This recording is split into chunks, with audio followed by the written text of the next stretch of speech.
오늘 연세대학교 담임 목사님이신 이대성 목사님께서 어느 장단의 춤을 이란 제목으로 말씀 전해 주실 때 귀한 은혜를 체험하는 시간이 되시길 바랍니다.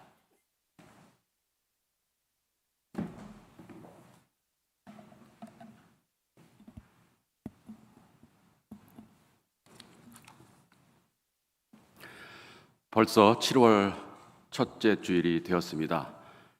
제가 대학교에 담임 목사로 부임한 지 4달이 지났고, 또 우리가 예배당에서 같이 예배를 드리지 못하고 온라인으로 예배 드린 지도 그만큼 시간이 지났습니다. 학교는 역사적으로 길이 기억이 될 2020년 1학기를 마쳤습니다. 교우들의 가정과 일터에서도 너무 많은 변화가 있었습니다. 거의 반년을 어려운 상황 속에서 지금까지 견뎌온 모든 교우들 수고 많이 하셨습니다.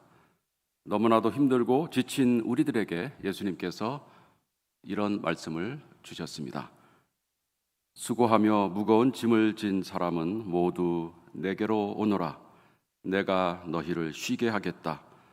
나는 마음이 온유하고 겸손하니 내 멍에를 메고 나한테 배워라. 그리하면 너희는 마음의 쉼을 얻을 것이다. 내 멍에는 편하고 내 짐은 가볍다. 이런 예수님의 위로가 여러분의 삶 속에서 생생하게 체험되기를 간절하게 바랍니다.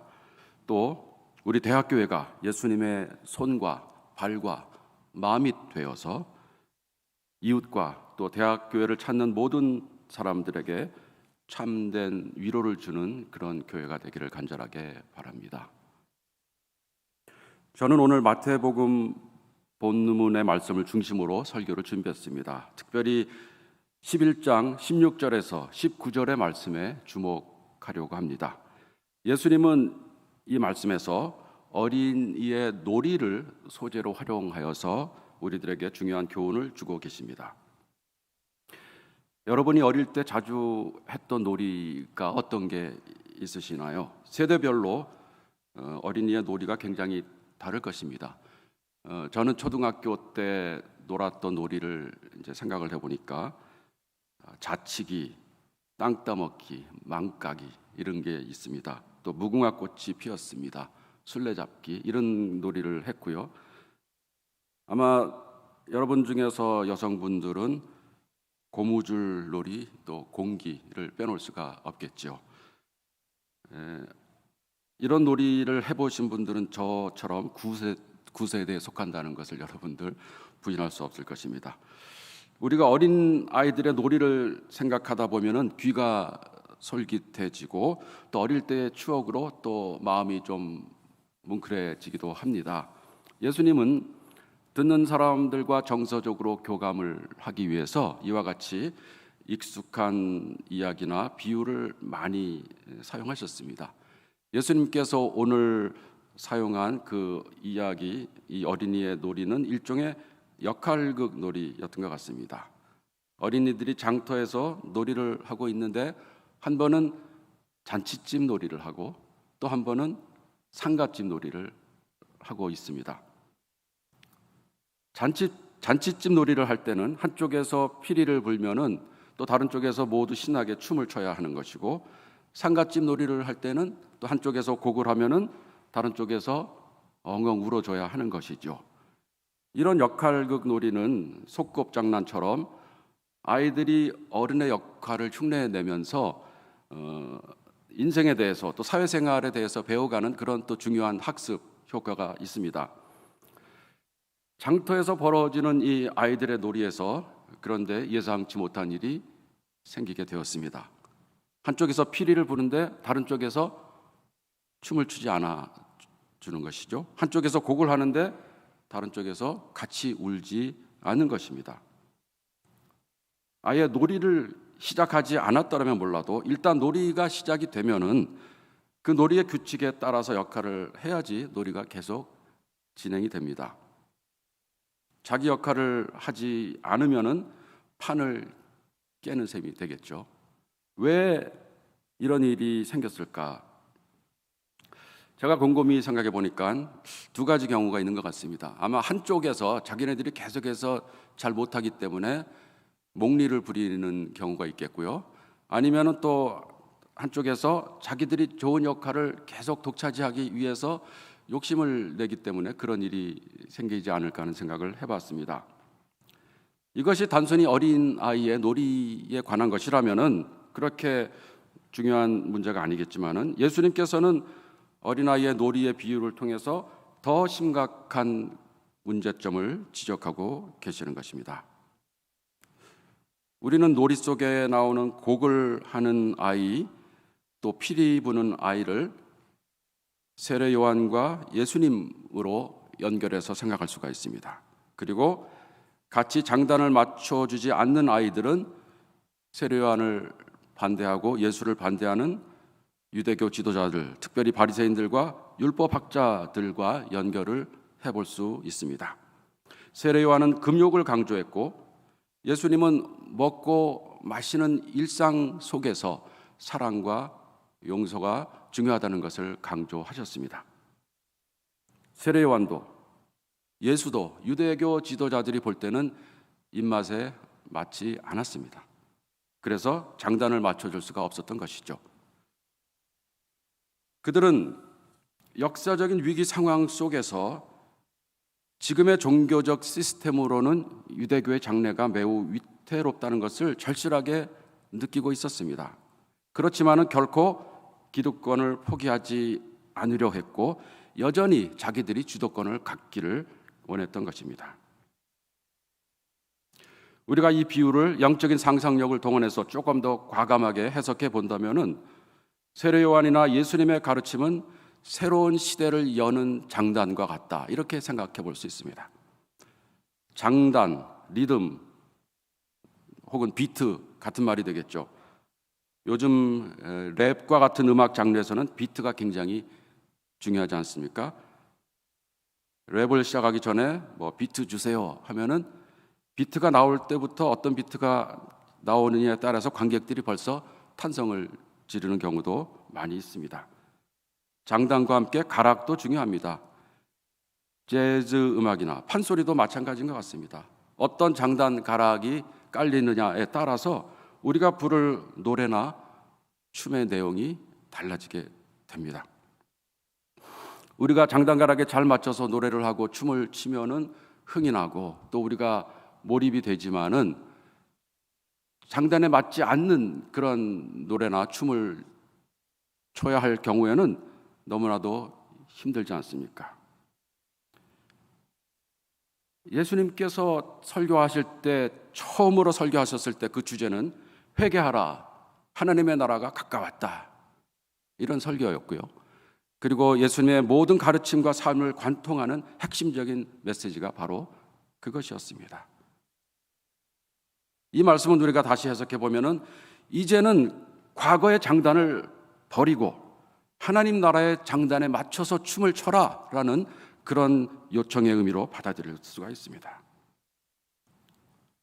요즘의 용어로 제가 바꿔서 보면은 EDM이 대세인데 아직도 고리타분한 트로트냐? 이런 도전일 수도 있습니다. 그러나 요즘은 또 트로트가 다시 돌아왔죠. 요즘의 트로트 열풍을 생각을 해봐도 어떤 개별적인 노래나 춤을 넘어서서 장단 혹은 장르가 얼마나 중요한지 우리가 알 수 있습니다.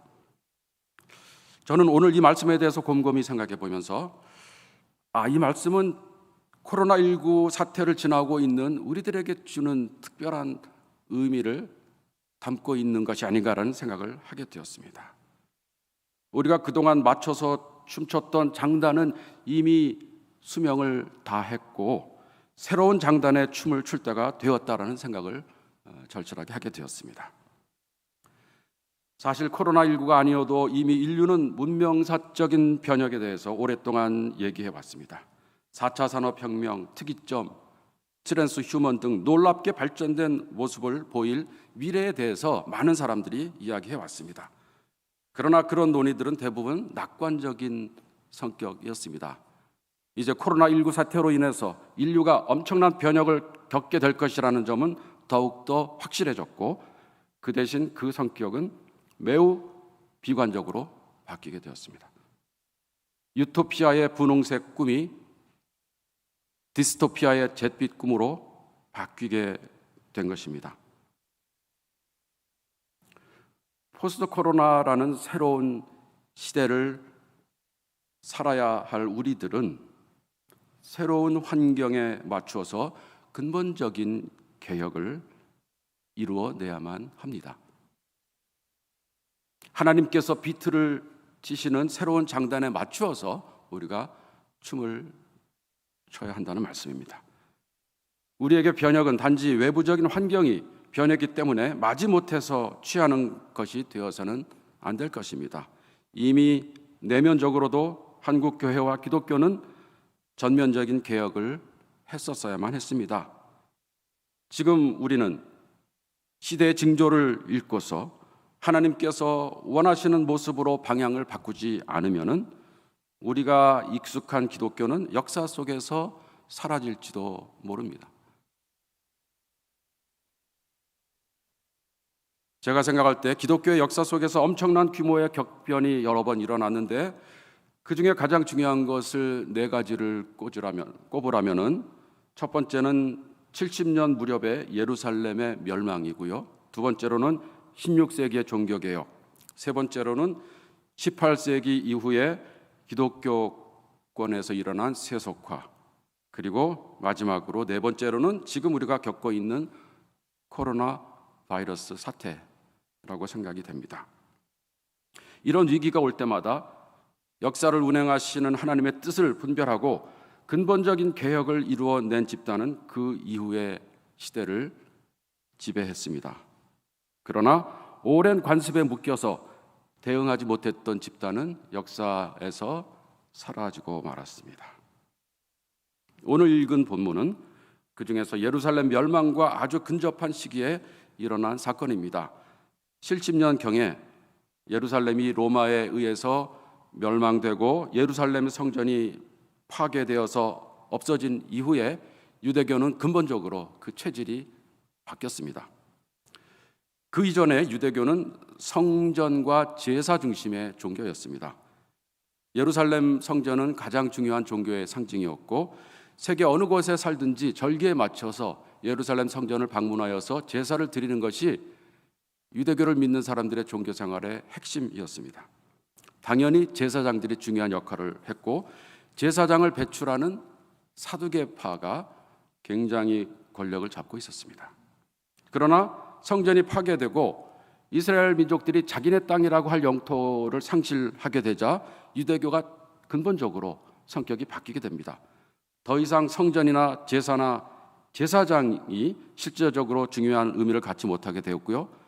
새로운 모습이 등장했는데 과연 어떤 형태의 유대교가 되었을까요? 바로 회당 중심, 시나고그 중심, 토라 중심, 바리새파 중심, 디아스포라적인 성격이 바로 새로운 유대교의 근본적인 특징입니다. 물론 이런 특성들이 성전이 파괴되고 나서 갑자기 등장한 것은 아니었습니다. 수세기 전부터 유대교 내에서 이런 전통들은 일종의 비주류 전통으로 존재해 왔었습니다. 그렇지만 여태까지는 주류 전통에 의해서 전혀 영향력을 끼칠 수 없었지만은 그러나 엄청난 환경적인 변화가 일어나자 자연스럽게 비주류였던 전통이 유일한 대안으로 떠오르게 된 것입니다.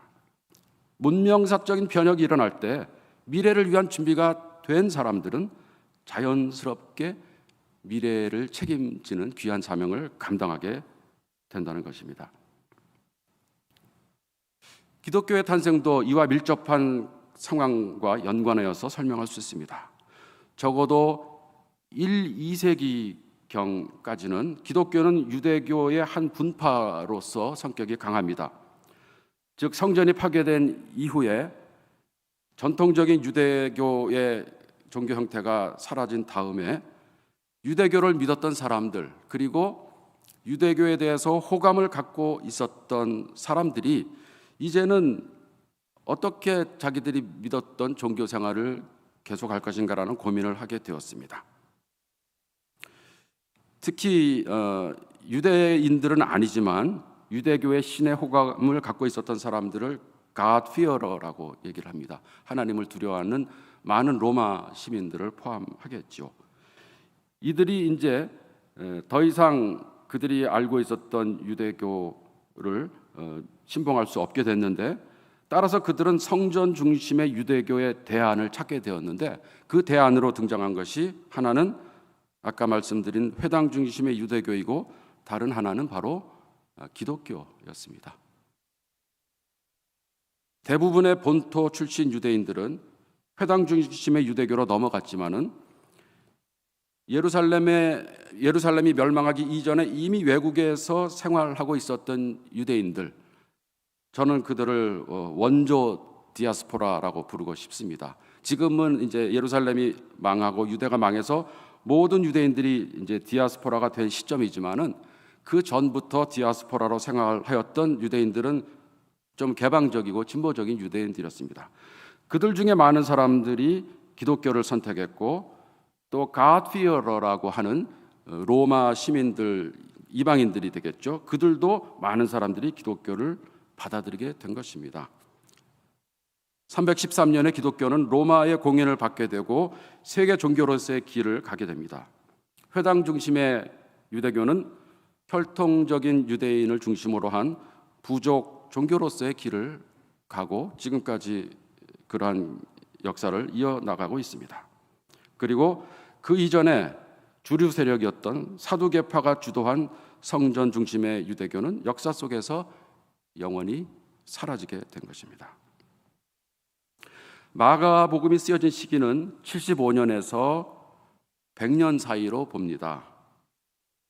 따라서 마가복음의 저자는 예루살렘의 멸망을 체험하였습니다.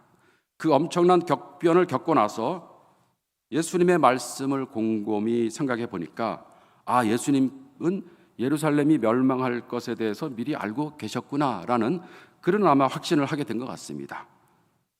마태복음을 쓸 때 그런 내용이, 그런 확신이 그 속에 많이 반영이 되었을 것입니다. 그런 관점에서 볼 때 우리들은 피리를 불고 곡을 하는 것은 바로 다가올 미래의 새로운 질서에 대한 선포의 뜻이 있다는 것을 확인할 수 있고, 춤을 추고 우는 것은 이런 새로운 세계에 대비하여서 우리의 생각 전체를 바꾸고 우리의 삶을 개혁하는 것이다라는 것을 알 수 있고 그렇게 해석할 수 있습니다. 이제 예루살렘의 멸망보다도 더 큰 파국으로 다가오는 코로나19 사태에 대해서 한번 생각해 봅시다. 우리는 분명히 문명의 전환기를 지나고 있습니다. 우리가 막거나 피할 수 없는 큰 변화에 대해서 우리는 어떻게 대응을 해야 하겠습니까?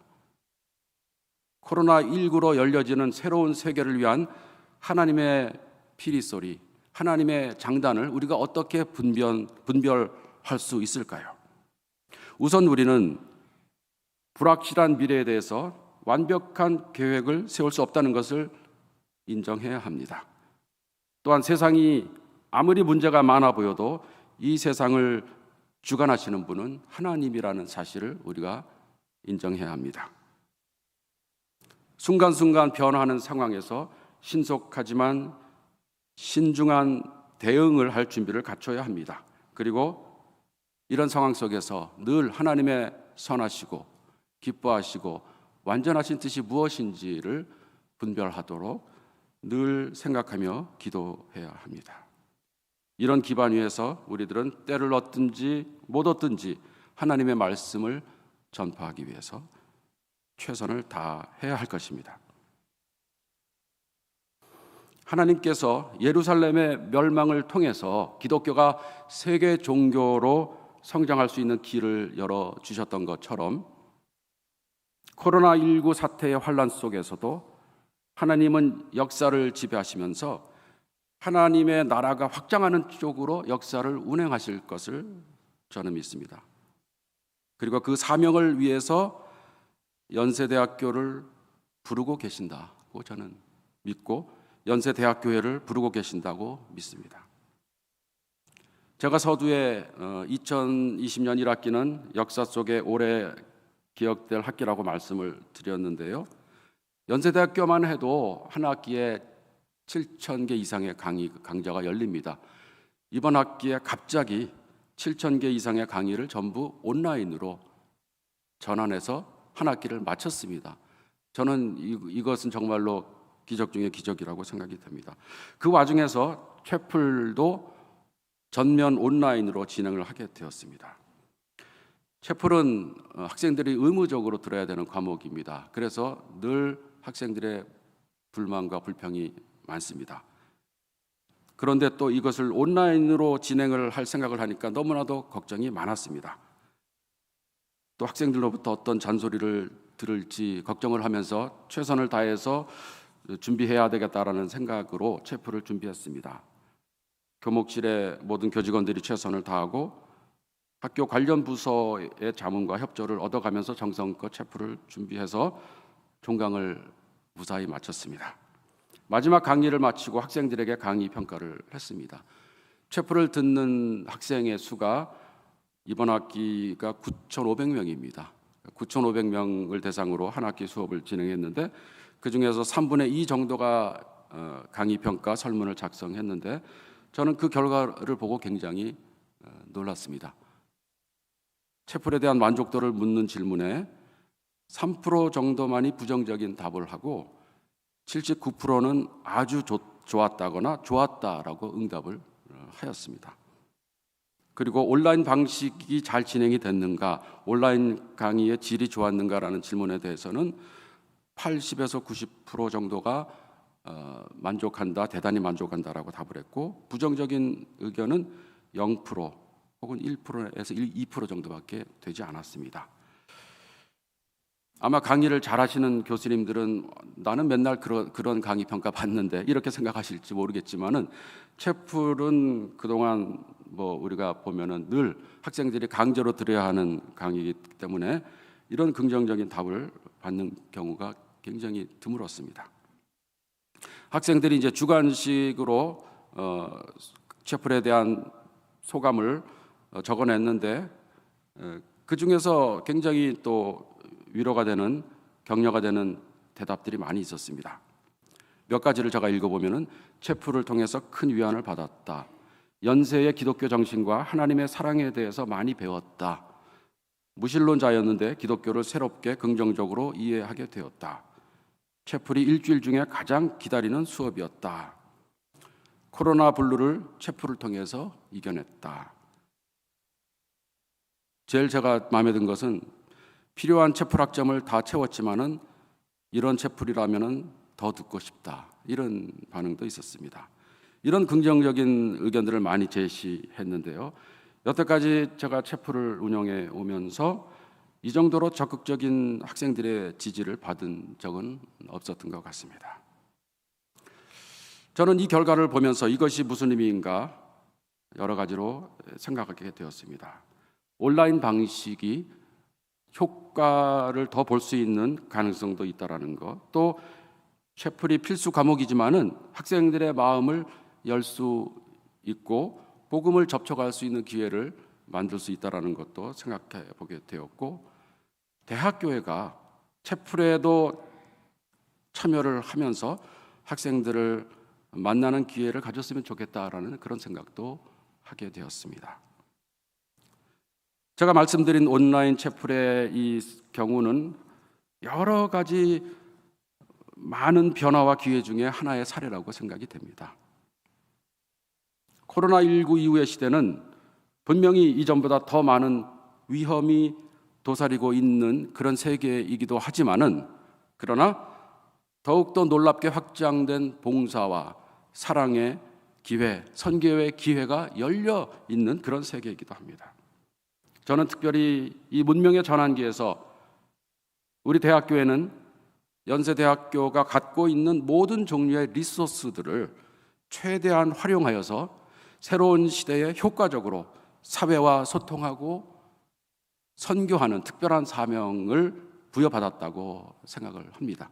그 사명은 곰곰이 생각해 보면은 26살의 청년 언더우드가 품었던 그런 꿈이고, 135년의 연세대학교와 한국 기독교의 역사를 통해서 연결어 왔던 그런 꿈입니다. 저는 이 꿈을 생각할 때마다 가슴이 설렙니다. 저는 이 꿈이 여러분의 꿈이 되기를 간절하게 소망합니다. 우리 모두 하나님께서 우리에게 주시는 새로운 장단, 새로운 비트에 맞춰서 춤을 춰보시지 않겠습니까? 마지막으로 시드니 카터라는 작곡가가 작사한 춤의 왕이라는 곡의 가사 1절을 읽어드리겠습니다. 이 세상이 창조되던 그 아침에 나는 아버지와 함께 춤을 추었다. 내가 베들레헴에 태어날 때에도 하늘에 춤을 추었다. 춤춰라 어디서든지 힘차게 멋있게 춤춰라. 나는 춤의 왕 너 어디 있든지 나는 춤 속에서 너 인도하련다. 다 같이 잠시 말씀을 생각하면서 조용한 시간 갖겠습니다.